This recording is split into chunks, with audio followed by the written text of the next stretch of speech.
Good morning. I am Kirsten Sokol. My pronouns are she and her. I am a worship associate and a member of the Unitarian Universalist Area Church at First Parish in Sherburne.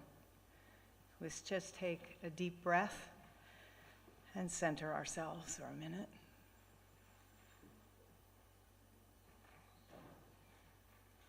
Welcome to this loving community. Come in, bringing all of who you are. Bring your wounds, your aching hearts, your pain too numb to feel. There are healing waters here to ease your troubles. Let go of the expectations placed on you by others and those you have placed on yourself. May you touch hands with those you love. May you experience awe, love, and humility here. May you see something of beauty and feel a sense of wonder. May you know that each of us contributes to the beauty of the whole. Bring all that you are and all that you love to this hour together. Welcome.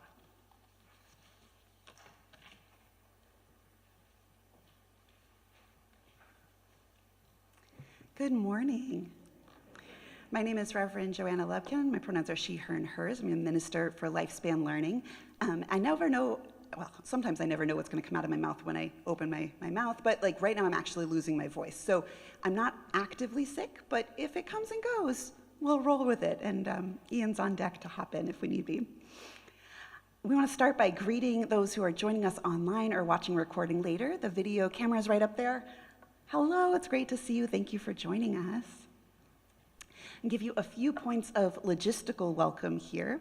First, to your right is an area where you can light candles and offer prayer cards that we can read aloud during the service. You can also just silently light a candle. Be a great place to sign up for jobs like lighting the chalice, bringing flowers, or ringing the bell. We haven't had a lot of signups this fall, and folks of any age can do all of them, so I encourage that. As well as over there, we are suddenly in December, happy new month, which means we have a new theme. The theme for the month is mysticism, and it was written by our own Hannah Zarin, and I'm very excited by that. So please pick it up, have a look at it. Also over there is a schedule of like everything we're doing worship-wise in December, and it's a lot. It was hard to fit on one page, but now it's on one page. You can put it on your fridge and make sure to join us throughout the season. There's an area in the back of the church for those who would feel a little wiggly and would like to sit somewhere comfortable with quiet toys. There's also coloring sheets and activity sheets back there for folks, ideally probably under 12, but they're really for any age. And we welcome movement and noise as signs of a lively, vibrant congregation. Today, since it's a multi-generational service, there isn't a faith formation class set up, but we do have nursery care. So generally that's for those under 4. We have Hannah and Hope in the nursery around this way today. But like anyone under 10 who's feeling real wiggly is welcome to go back there if they'd like. We'd like to especially welcome those of you who are joining us as newcomers. We're so glad you're here with us. In your pews, there should be a blue card that will give you a way to stay in touch with us. If you'd like us to be in touch by phone or email, please feel free to fill that out and put it in the baskets as they go around later in the service, or hand it to Ian or I afterwards. We'd also like to especially welcome those who are in town from out of town visiting family, or who are home from college or graduate school. We're so glad you are with us. Welcome back. And a few invitations. I promise I won't go through everything that's happening in December, but there's a few really great things coming up. First, you may have seen as you came in through either door, big bins. We are joining our beloved neighbors, the Natick Praying Indians, in their warm clothing drive to benefit the Pine Ridge Oglala Lakota Reservation in South Dakota, where winter warmth is at a premium. The Natick Praying Indian tribe is asking for new or lightly used clean jackets, coats, hats, mittens, gloves, and scarves. So you've got 2 weeks now through December 14th to bring them by the church, and you can drop them in either bin. Coming up this week also, how many of you had heard that the Surgeon General claimed or has identified parenting as a public health challenge? What's the word? It's a problem. Parenting right now, parenting is always hard. Raising children is always hard, but those who are parenting young children right now, we know are facing it especially difficult. The New England region of the Unitarian Universalist Association is offering a gathering online this Wednesday called focusing on the serious challenge in parental well-being and how UUs can respond. That's this Wednesday from 8 to 9:30, which might be after bedtime for some, so we hope that'll be possible. It will also be recorded. It's a 90-minute session, not just for parents. It's for any of us who care about people who are raising kids, any of us who are aunties or uncles, or church aunties or uncles, or just want to be supportive. There will be also a special caucus space for those who are raising children. So if you'd like, there should be a link in the newsletter, but you can also talk to me about that. Next Sunday is Music Sunday. I heard them rehearsing. The choir is going to sound great, and we have some guest musicians. And then if you are so moved by that you're like, I am ready to become a member of this church, the following Sunday is for you. December 15th, we will be having our new member joining ceremony. So if you are ready to cast your lot in with these people, please have a conversation with me or Reverend Nathan, and we'd love to welcome you. Speaking of Reverend Nathan, he's off today with his family, but Friday was a special day that he loves to remind everybody about, which is his birthday. So, assuming he's not watching right now, we were going to surprise him with a little, Nathan, if you're watching, cover your ears. We're going to take, if you're willing, to sing Happy Birthday to him with me from the pulpit. Here we go. Ready? Happy birthday to you. Happy birthday to you. Happy birthday, dear Nathan. Happy birthday to you.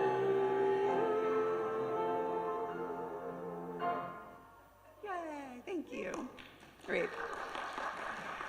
And with that, I invite you to greet one another. Please especially reach out to somebody you don't know or haven't seen in a while.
I guess we should.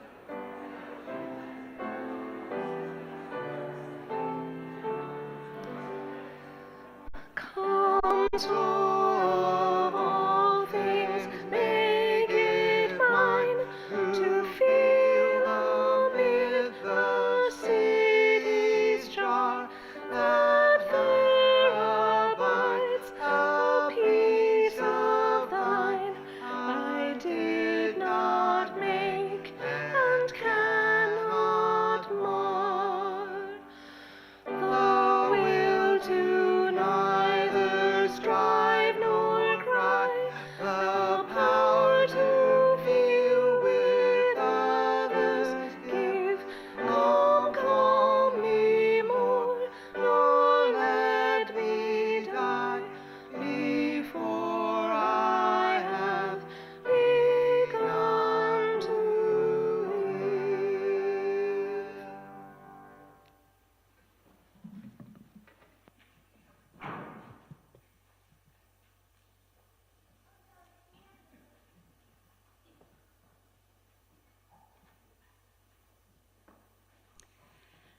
I invite you to join me in our responsive opening words from Reverend Erica Hewitt, one of my beloved colleagues. They'll be up on the screen and are in the order of service. This is the season of endings and beginnings, when the small signs of dawn pierce through the night and something new is born. First comes the way. First comes the lessons of endings and beginnings. The presence of life, the sheltering spirit of love grieves with those sweeping up the debris of loss. waits with those who restlessly reach out for change, grants us courage in the night to guard each other's dreams for this holy, wondrous universe. Grant us, O moonverse, unfolding in mystery, a sense of your timing. May we loosen our grip on that which doesn't serve us, leaving behind that which we have outworn and outgrown. Teach us the lessons of beginnings. Remind us that such waitings and endings may be a starting place, a planting of seeds which bring to birth what is ready to be born, something right and just and different. A new song, a deeper relationship, a fuller love in the fullness of time. So today's service, we honor the first Sunday in Advent, the season counting down toward Christmas, or counting up, depending on which direction you're thinking. So we invite you to join in an Advent hymn. It's number 226 in the gray hymnals, People Look East. You're invited to rise in body or spirit as we raise our voices. Let's sing.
You may be seated. Oh, standing for the chalice lighting. Thank you. Is Lily here today? All right. Asher and Grayson, would you come up to light our chalice for us today?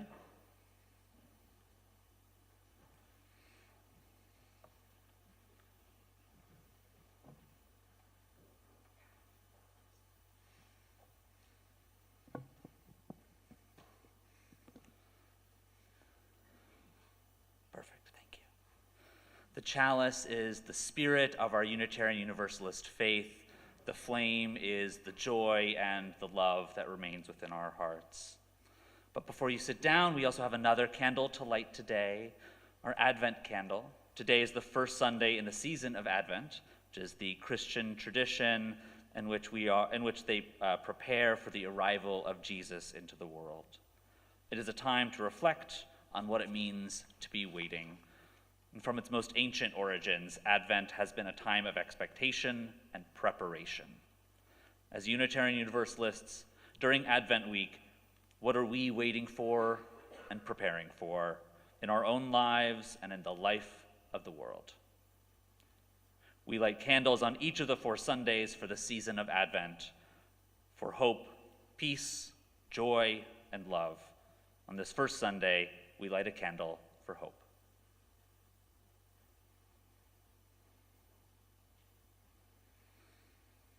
Let us now say together our covenant, which is on the screens and in your order of service. Love is the spirit of this church, and service is its law. This is our great covenant, to dwell together in peace, to seek truth in love, and to help one another.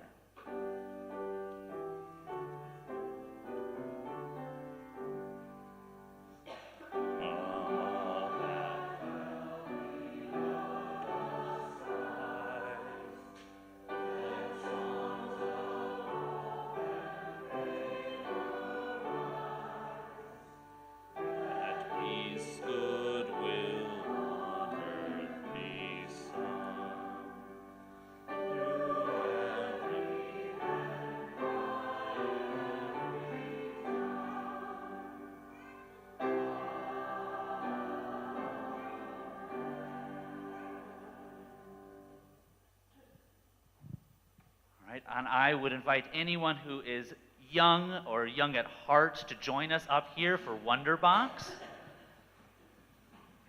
including my little one. Hi.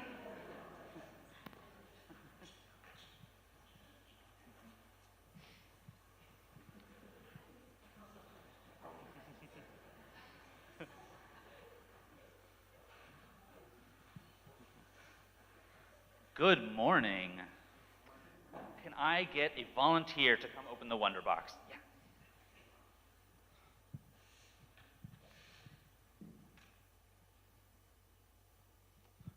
All right, can you get just one of those out and hold it out? All right. Asher, do you know what that is? Onions. Onions. It looks like an onion, doesn't it? That is a tulip bulb. So that little thing that looks like an onion is going to turn into a tulip, a beautiful red tulip. Thank you so much. Would you mind handing these out to people? See if anyone wants to take a tulip bulb home. So tulip bulbs are very beautiful, and they come out in the spring, but you have to plant them in the fall.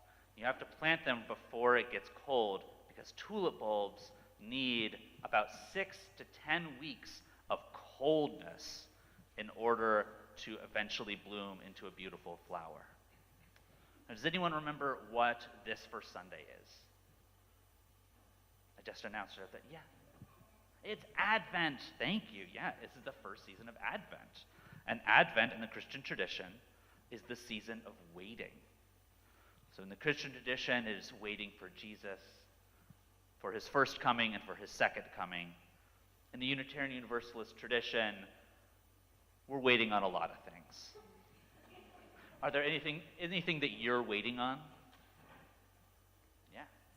Christmas, absolutely. Yeah, I'm waiting for a new kid.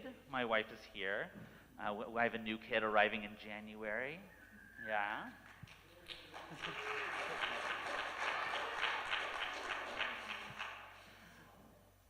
What, is anyone else waiting for anything? Yeah. To finish the Harry Potter series, absolutely. That's a good one, yeah. Christmas, that's a good one. Yeah, Rosie. Hanukkah, yeah. They are overlapping this year, absolutely. That's a good thing to be waiting for, yeah. Your school chorus concert, I love that. Yeah. Snow, I feel that one. Yeah. Yeah. Next Halloween. You know what? Me too. Yeah. Yeah. You're waiting for homework from school? Good for you. Yeah. Yeah. A dance party? Ooh, I'm waiting for a dance party too. Yeah. So, yeah. Oh, this afternoon you're going to see your friend. Okay, last one. Your birthday. Yeah. So we're waiting for a lot of things. And sometimes to have things be truly meaningful and wonderful and to be prepared for them and grow into them, it requires waiting. It requires time. Sometimes it even requires 6 to 10 weeks of coldness in order to bloom. Or hopefully not 1,000 years, yeah. But sometimes it takes some dark times in order to bloom. And that's an important thing to remember right now. Yeah. If you're waiting to turn 50, well, then you have to wait 57 years if you're waiting to turn 57. Yeah. You have to wait 50 years. That's right. Yeah.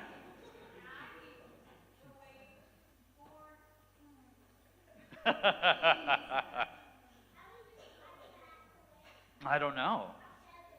You'll have to wait 50 years to be 57. Yeah. Okay, so you also have to wait 50 years. Yeah. So we are all waiting for a lot of things right now. I know. So as you are holding your tulip, remember that sometimes it takes darkness and coldness in order to be prepared for the things that are coming. Okay. Oh, that's okay. That's okay. So if you so desire, you can go home, you can plant these in a pot and put it outside, and hopefully in the spring they will bloom into a beautiful flower. So thank you so much for joining me today. Yeah, Asher. Let's calculate that after service. Yeah. There's no faith formation classes today, so you're going to be with everybody today in the sanctuary for this first Sunday at Advent. And yeah, thank you for joining us. Yeah. Oh, thank you. And there's coloring in the back, there's other activities in the back. Yeah. You can rip that part of the skin off, sure. As long as you give it to your parents. I'll take it. All right, go ahead and go on back to your seats or go on back to the back, grab some activity books, grab some drawing, some coloring.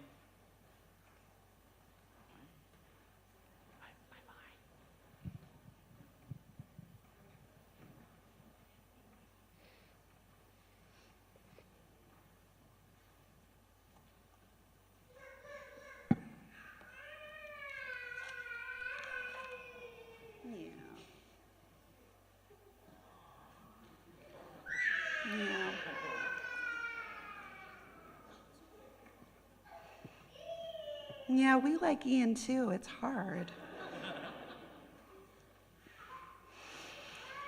I invite us to take a breath, feel your feelings. We take some time to center ourselves, whatever that looks like for you. Whether that's settling into your seat, or actually stretching up taller, setting your feet on the floor, or moving your toes around. We take this time to be together and lift up our prayers. As we begin the month of December, we have a new prayer hymn. We'll be singing Find a Stillness. I invite you to join in singing.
We know that whenever we gather, there's so much on our hearts. There's joys, sorrows, hopes, and prayers, milestones, and gratitudes. We share now our prayers for loved ones. We offer our prayers to the Haberman family on the passing of Eric Haberman, and we send care to his wife Nicole and to children Noah and Charlotte. There will be a memorial service for him tomorrow at 11 a.m. here, and we encourage all to attend. And if you have a loved one on your heart whose name you'd like to lift up into this space, you're welcome to speak them aloud.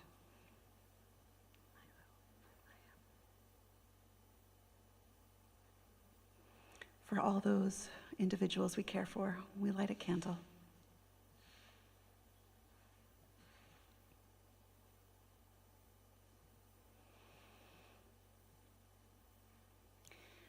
And we broaden our gaze, maybe looking out through these windows, this gorgeous blue sky, or the way the branches are mostly bare. Remembering that sanctuary isn't a place we go to only, and it isn't a place we create for ourselves only, but something we bring out into the world. So we offer these prayers for the larger world. We offer prayers that the ceasefire between Israel and Lebanon may hold, and a prayer for the 3 World Central Kitchen workers who were killed in an Israeli airstrike on Saturday, which has caused the organization to withdraw from Gaza, leaving even more people hungry. And we celebrate that nearby in Rhode Island, Brown University has just returned 225 acres of land that had been stolen from the Pokanoket people, the home of the chief Metacom, who is also known as King Philip, and was the site of his death in 1676. This return of ancestral land comes 7 years after Pokanoket activists staged a month-long sit-in demanding their land back. We give thanks for all of the ways that we are making amends. For all of these and all that is going on in our world, we light a candle.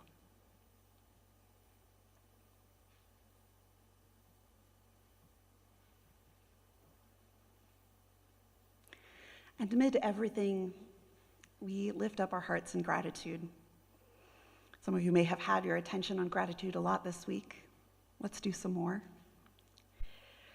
We give thanks for the elves who will be working so hard over the coming weeks to deck out our church building in its seasonal finery. We give thanks for all of those who gather around our tables and in our hearts, who reach out, who offer their love and warmth. For all those things that we hold in our heart as gratitudes, we light a candle.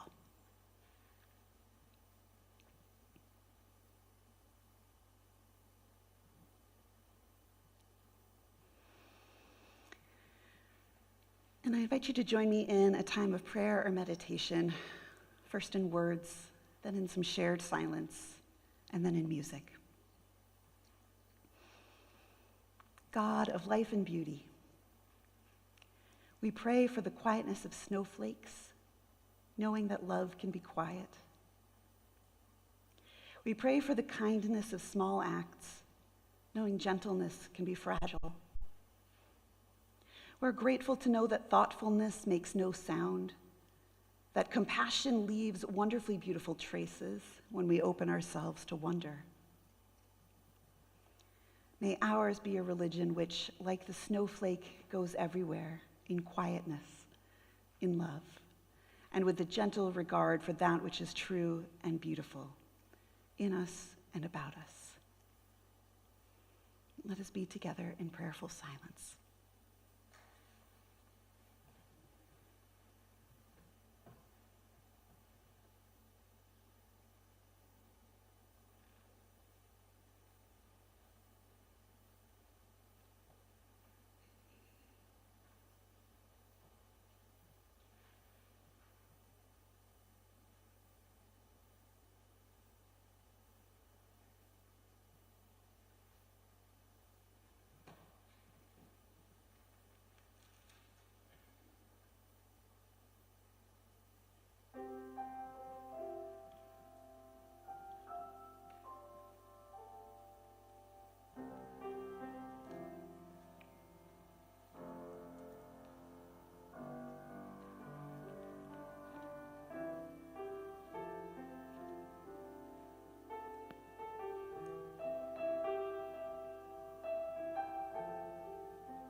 A Blessing for Traveling in the Dark by Jan Richardson.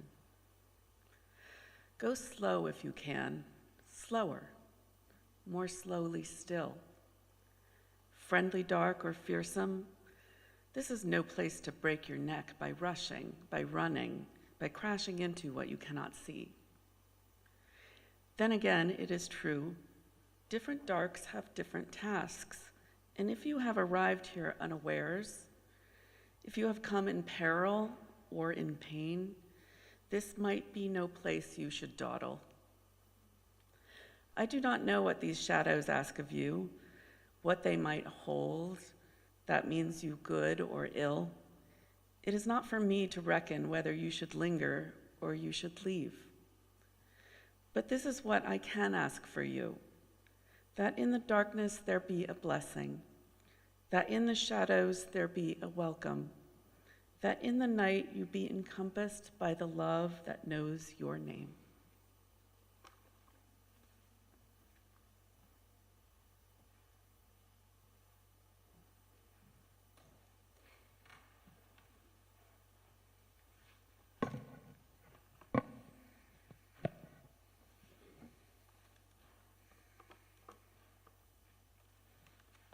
Every week, we collect an offering and give it away to support an organization that lives out our values of love, service, and justice.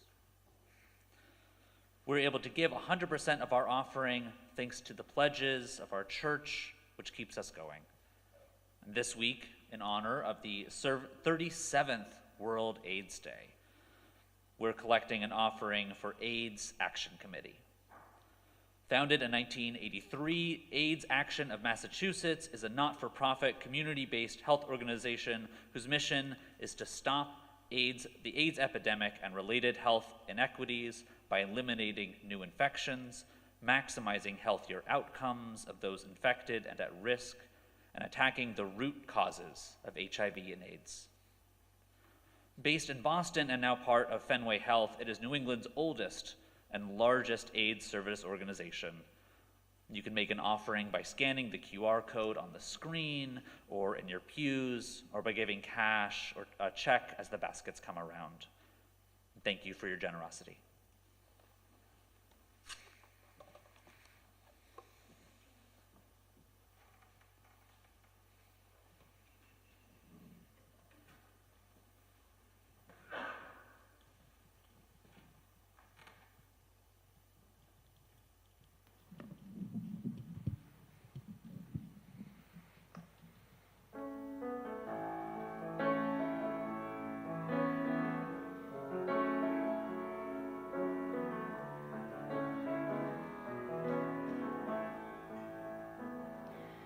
We have come in the light to this place, in the light with our hearts, in the light open wide.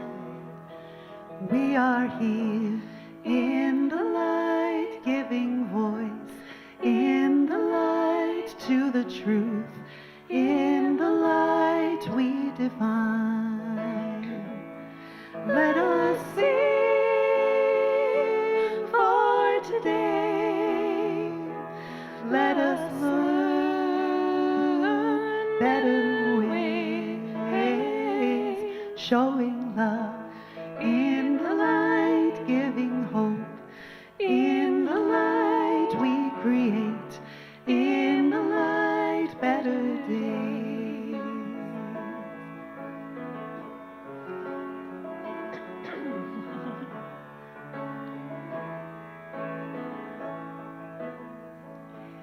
We are born in the dark, we are fed in the dark, we connect in the dark through the veil.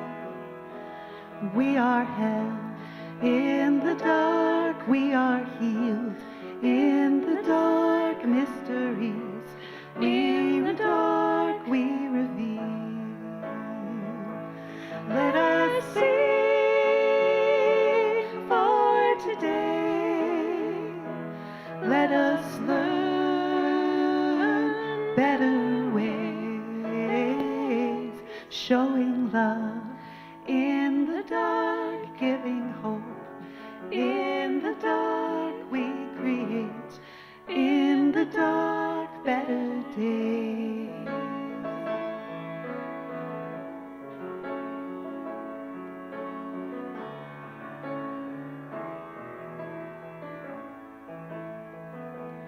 time is now. We begin where we are. We begin, we have all. We begin that we need to renew. We begin to release. We begin to rebuild. We begin to believe. Let us sing for today. Let us learn better ways, showing love. We begin giving hope. We begin, we create. We begin better days. Let us sing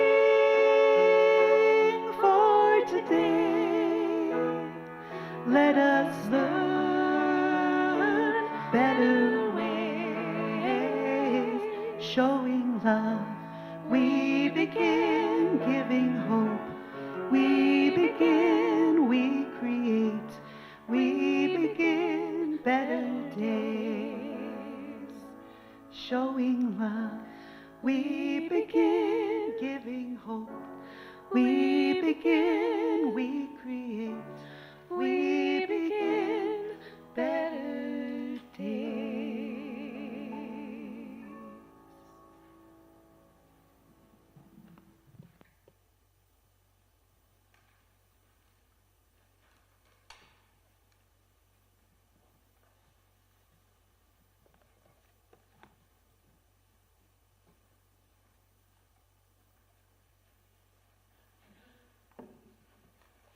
Gonna need a mug of tea to try and make it through this here.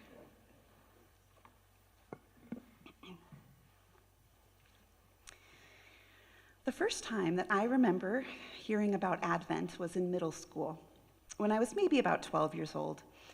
I was sleeping over at my friend Stacy's house, and just before we turned out the light, she said, "Oh, I was so busy today, I almost forgot to open my Advent calendar.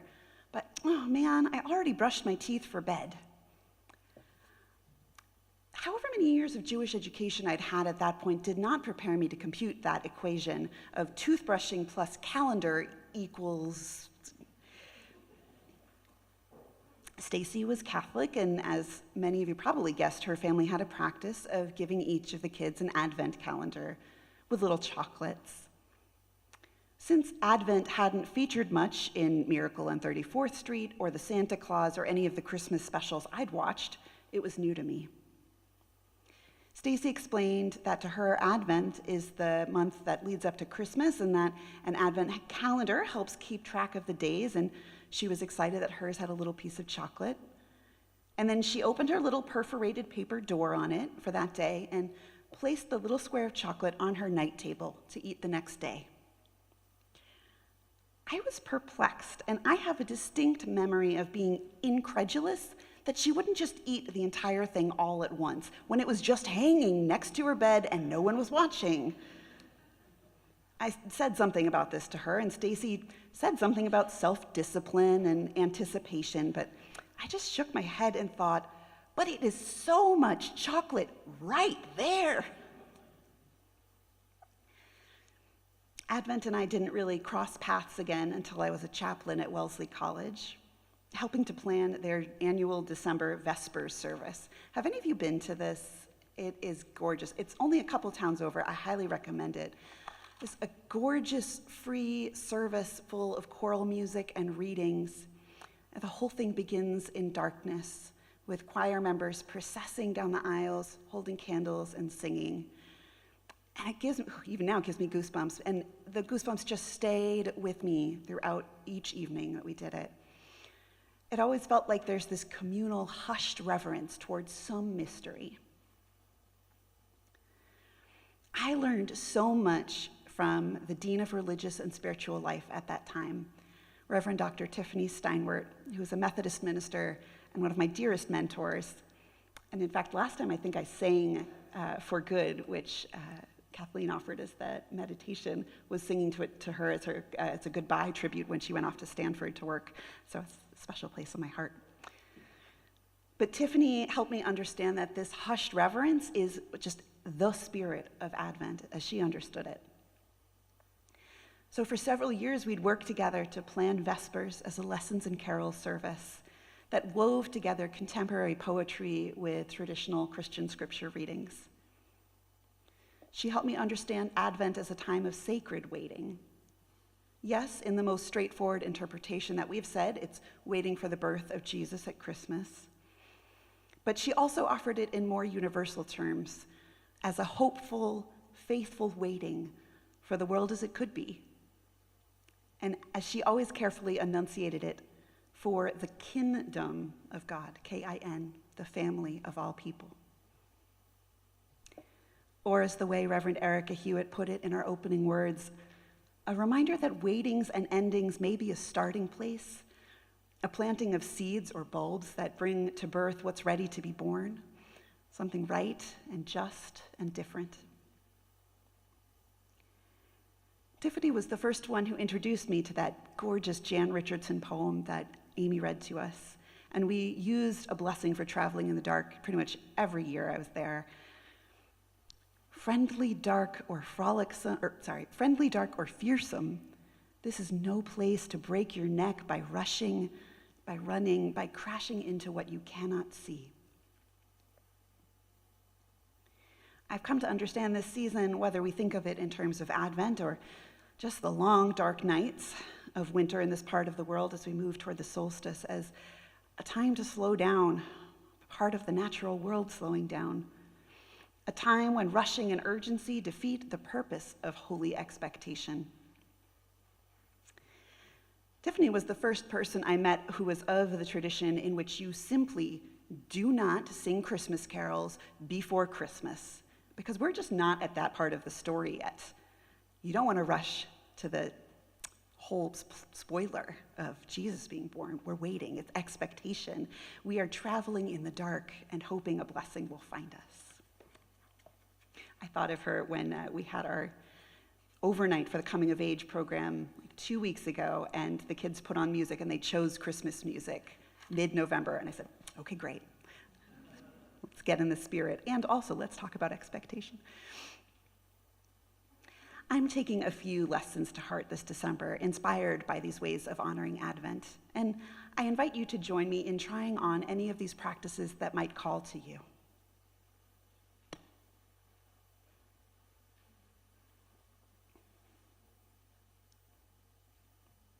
First, see if you can create moments of wonder, of appreciating some holy mystery.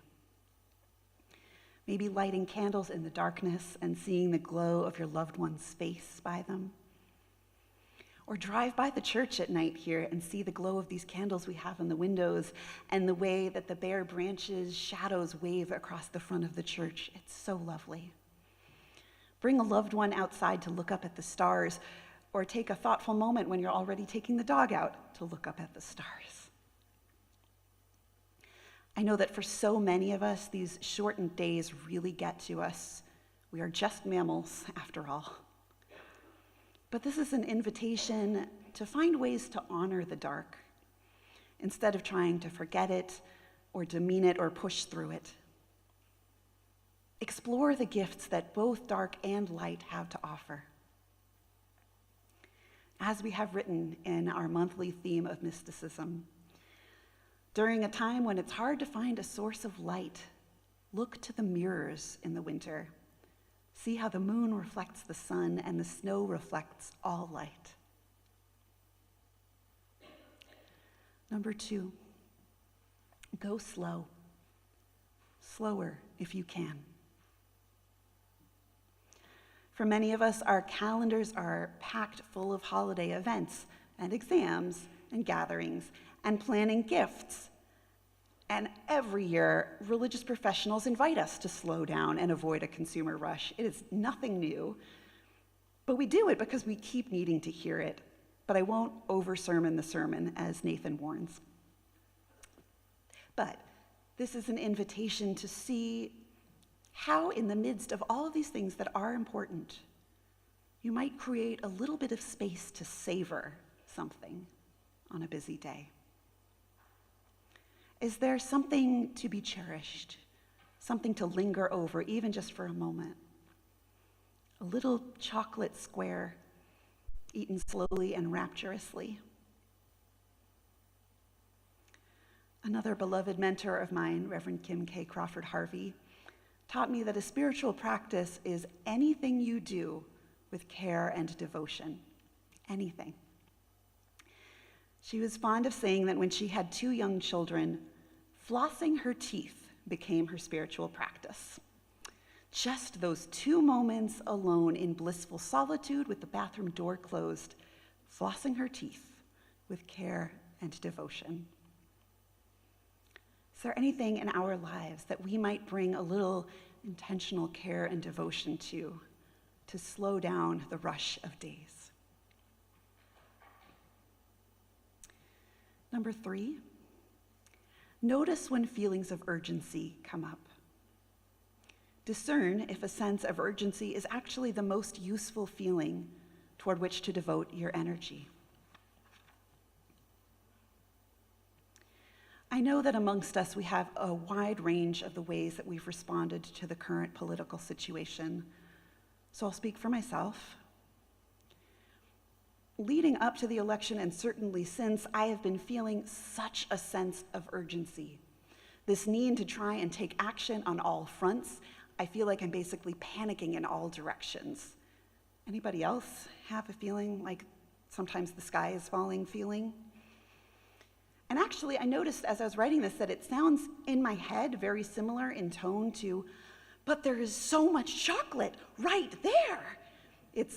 There is so much work to do. Look at all of these news alerts and calls to action in my email box. There is absolutely a lot within our country and in our world that needs urgent attention from us as a whole. Policies and laws implemented or repeals, social services and environmental protections that could be disrupted or dismantled, so many people unhoused or just barely making ends meet. But I'm trying to ask myself, will my individual attempt to frantically respond to all of it all at once immediately be the most useful thing for creating the kinds of change I want to see? You know the cliche, it's a marathon, not a sprint. The reminder that the race is long, and so we need to pace ourselves so that we can have the endurance to make it to the finish line. I've heard that a lot recently with regard to our change work, and perhaps it's a really useful metaphor. I also heard it a lot during the post-2016 election. But I'm thinking back to this one other one that I heard during that season. It's for the musicians among us. Yes, maybe balanced justice work requires a steady, nonstop run like you might have in a marathon. But maybe it's more of an invitation to stagger breathe. Stagger breathing is when a musical ensemble of singers or instrumentalists has to sustain a note for a long time, longer than any one singer could sustain on their own. And so we take turns breathing and coming back in. And I find it's often done without talking it out or planning for exactly, okay, I'll breathe here, you breathe there. You just try and breathe at a time that the person next to you isn't, and then come back in when you can so that they can breathe. So in our justice work and in our community building and our caretaking, we take a moment when we need to catch our breath and trust that the collective will keep things going for a moment so that we can come back in. I'm always going to remember this particular choir I sang with, where there was this wonderful person next to me who insisted on holding every long note past the point where they had enough air to keep singing every time. So every long note would slowly taper off into this croak sound. It just kind of, and like everybody's head would turn, and no matter how many times she was invited to breathe early and often, there was this croak. Right, Sarah, is that the kind of thing choir directors want to hear? No, I bet not. Yeah, I don't want to feel that in our collective justice works either, right? I know the feeling of that internal dying croaking sound, right? Have you ever felt that feeling? Yeah, I'm hearing it here, great. So we do not need to work until we run out of oxygen, okay? Until we croak. Okay, get it? Yeah, sorry. I had to leave that joke in there. So the invitation is to take an intentional breath, an intentional rest when you need to, and then find the place where you're best suited to make a difference. Not all of the places, a place or two where you can devote your love and your energy and your skills and join communities that are doing that work and not recreate it on your own. My colleague, Reverend Alex Klingenberg, is a poet as well as a minister, and I want to give her the final word here with a poem that she's graciously shared that she recently wrote. Alex wrote, "You are not on call for the pain of the world. I know you feel every hit of the hammer beating plowshares into swords and people into plowshares. And every time you fail to step between the blow and its target, the injustice is sown into your bones too. And so when the hammer rises, you must rise with it, raising your voice, your eyes, your awareness, your body, whatever part of you that you can give as an offering. You cannot stay this way forever, sewn to the cacophony of blows, every moment of yours a follow, until your body is owned by the drumbeat of the raising of weapons, until your days string together in a stuttering heartbreak of rage and you can't catch your breath. But this is what is promised. But this is what you promised to those who don't get to choose whether or not to show up for the fight. You promised that you would hold nothing back. I know. Except you cannot be on call for the pain of the world. It is not work that can be done without sleep. When we said that people are too sacred to be beaten into plowshares or swords, we meant you too. We need you for the fight, and we need you for all of the things that are less and more than fighting. We need you to be ready to listen in the soft way earth listens to the rain in the hour before dawn, to be tender, to cradle precious things, to hold the smell of dew in your hair, to hold the hum the song that flowers will rise up through the earth to hear. I need you to stay in love with the world. Beloveds, friendly, dark, or fearsome, this is no place to break your neck by rushing, by running, by crashing into what you cannot see. Go slow, slower if you can. Slow enough to appreciate the holy mystery. Seek moments of wonder. Breathe when you need to, and then rejoin the choir. We need you to stay in love with the world. So may it be. I invite us now to lift our voices in a hymn that for me just lifts up that spirit. It's Dark of Winter. It's number 55, if you'd like the sheet music in your gray hymnals. You're invited to rise in body or in spirit as we sing together.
our benediction, I call back the words of Erica Hewitt. Grant, O universe, unfolding in mystery, a sense of your timing. May we loosen our grip on that which doesn't serve us, leaving behind that which we have outworn and outgrown. Teach us the lessons of beginnings. Remind us that such waitings and endings may be a starting place, a planting of seeds which will bring to birth what is ready to be born, something right and just and different, a new song, a deeper relationship, a fuller love in the fullness of time. And as we extinguish our chalice, I invite us to say together our call to ministry. We go forth into the world in peace, to act with works of love, to affirm each person's dignity, and to cherish the living earth.